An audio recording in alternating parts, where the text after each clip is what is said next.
Gamma astrology YouTube மூலமா உங்க சந்திக்க பெற மகிழ்ச்சி கொள்கிறேன். சிறு தடங்களுக்கு பின் மீண்டும் முறை உங்களை சந்திப்பதற்கு எனக்கு கிடைத்த பாக்கியமாக கருதுகிறேன். பாரம்பரிய முறையில் ஜோதிடம் படிதம் ஆகாமல் போனதற்கு காரணம் ஜோதிடத்தில் சொல்லப்பட்ட கருத்துக்கள் அல்ல. ஜோதிடம் தெரிந்த ஜோதிடர்கள் அதை தனக்கு பின் வரும் சந்ததியினர்களுக்கோ அல்லது தன்னிடம் பயிலும் மாணாக்கர்களுக்கோ சொல்லித்தர காரணத்தினால் பாரம்பரிய முறை சில தடங்களுக்கு உட்பட்டு பின்தள்ளப்பட்டது. பாரம்பரிய முறை பார்ப்பது ஜோதிடம் அந்த காலத்துல பார்த்தவங்க ரொம்ப சரியாகத்தான் பார்த்துருந்துருக்காங்க. ஆனா இன்றைய ஜோதிடர்கள் பாக்குறதுல ரொம்ப டிகிரி வைஸா போய் கூட ஜோடம் பார்க்க வேண்டிய காலகட்டங்கள் எல்லாமே இன்னைக்கு போய் பாக்குறாங்க. அப்படியும் பார்த்தும் கூட பலன் சொல்றதுல சில தடங்கல்கள் இருக்கு. நான் ஆரம்ப காலகட்டத்துல பல தன்னார்வ தொண்டு நிறுவனங்களை பணியாற்றியதன் மூலமா பார்க்கும் பொழுது இந்த இந்திய நாட்டுல ஒரு கலை, இந்த ஜோதிடமானது ஒரு கலை, ஒரு ஆர்ட். இந்த கலையை சிதைந்து போகக்கூடாது அப்படிங்கிற ஒரு நல்ல நோக்கத்தோட எனது 30 ஆண்டு கால அனுபவத்தின் அடிப்படையிலையும் இதில் கிடைத்த பாரம்பரியத்துல சொல்லக்கூடிய ஒரு சில முறைகள்ல கிடைத்த அனுபவத்திலையும் உங்களுக்கு ஒரு சில விஷயங்களை சொல்ல நினைக்கிறேன். ஜாதக அலங்காரம் அப்படிங்கிற ஒரு நூலை நீங்க பார்த்திருக்கலாம். அந்த ஜாதக அலங்காரத்துல பாத்தீங்க அப்படின்னா பலன் அளிக்கக்கூடிய ராசிகள் வர்ண ராசிகள் அப்படின்னு சொல்லியிருப்பாங்க.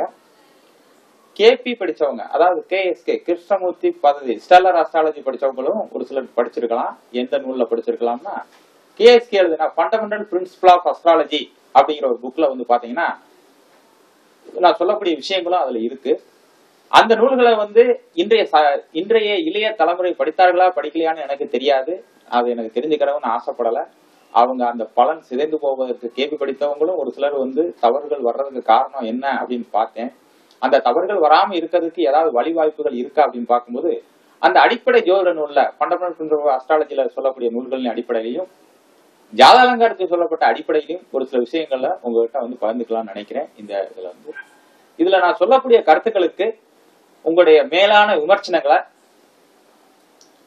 தாராளமாக, அதாவது ஒரு மெயில் மூலமாகவோ ஒரு மெசேஜ் மூலமாகவோ தெரிவிக்கலாம் அப்படிங்கிறது நான் என்னுடைய ஒரு ஆவா.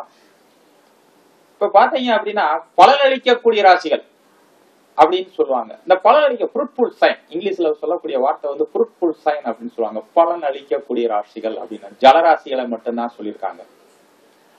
அதே சமயம் செமி ஃப்ரூட்ஃபுல் சைன் அப்படிங்கும் போது பாதி நிலராசியும் பாதி நீர் ராசியும் சார்ந்த ராசிகளை அடிப்படையாக வச்சு சொல்லியிருக்காங்க.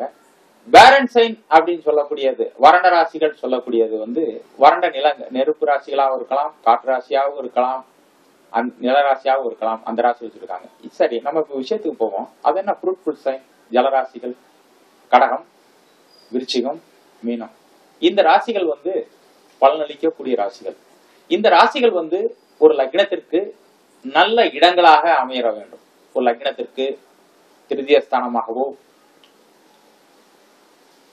6ஆம் இடம் சர்வீஸ் என்று சொல்லக்கூடிய 6ஆம் இடத்திற்கு அதிபதி அந்த ஸ்தானமாகவோ அல்லது 11ஆம் இடம் சொல்லக்கூடிய லாபத்தை கொடுக்கக்கூடிய ஸ்தானங்களாகவோ இல்ல தனத்தை கொடுக்கக்கூடிய ஸ்தானங்களாகவோ இப்படி நல்ல இடங்களாக அமைந்தால் அந்த மனிதனுக்கு மேலான வளர்ச்சியை கொடுக்கும்.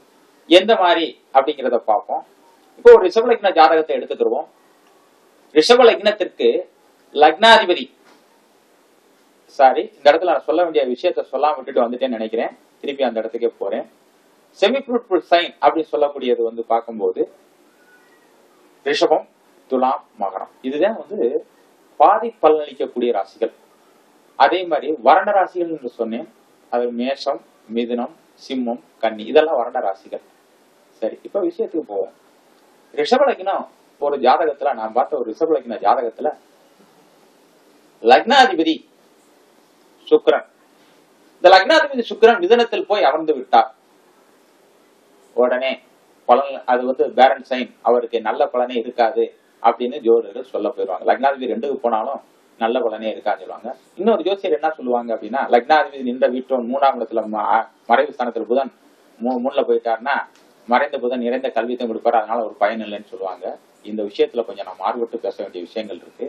லக்னாதிபதி 2ல் போய் அமர்ந்து அது ஒரு வருடராசியாக இருந்தாலும் கூட அவர் நின்ற வீட்டோர் புதனானவர் கடகத்தில் அமர்ந்ததனால் ஒரு பலனளிக்கக்கூடிய ராசிகளினால் அவருக்கு வந்து நல்ல லக்னாதிபதி நல்ல நிலைமையில் தான் இருப்பார் அப்படிங்கிறத வந்து நம்ம எடுத்துக்கணும். லக்னாதிபதி கெட்டு போகல, நல்ல நிலைமையில தான் இருக்காரு அப்படிங்கிறத எடுத்துக்கணும்.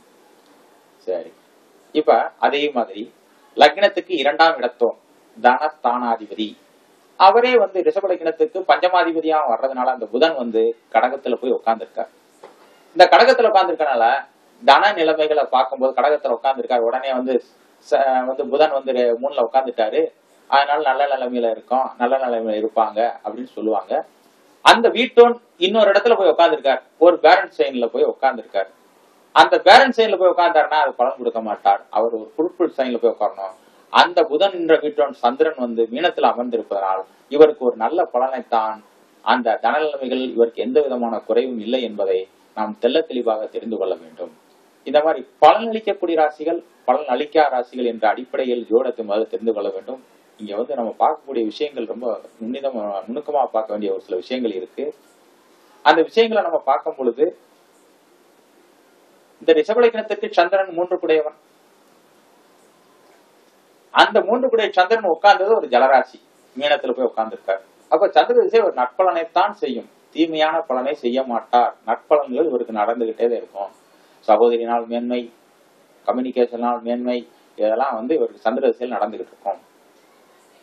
அது முழுமையான பலனை இவர் அனுபவிப்பாரா, இல்ல ஒரு குறிப்பிட்ட பலன்களை அவர் அனுபவிக்க முடியுமா அப்படின்னு பார்க்கும்போது சந்திரன் என்ற வீட்டோர், அதாவது மீனத்தினுடைய அதிபதி குருவானவர் ரிஷபத்தில் அமர்ந்து ஒரு செமிஃபுட் பாதி பலனை தான், முழுமையான பலனை இவர் அனுபவிக்கக்கூடிய வாய்ப்புகள் கொஞ்சம் கம்மியா இருக்கு. பாதி பலன் தான் இவர் அனுபவிப்பார் என்பதை தெளிவாக தெரிந்து கொண்டு மீண்டும் அடுத்த தொடரில்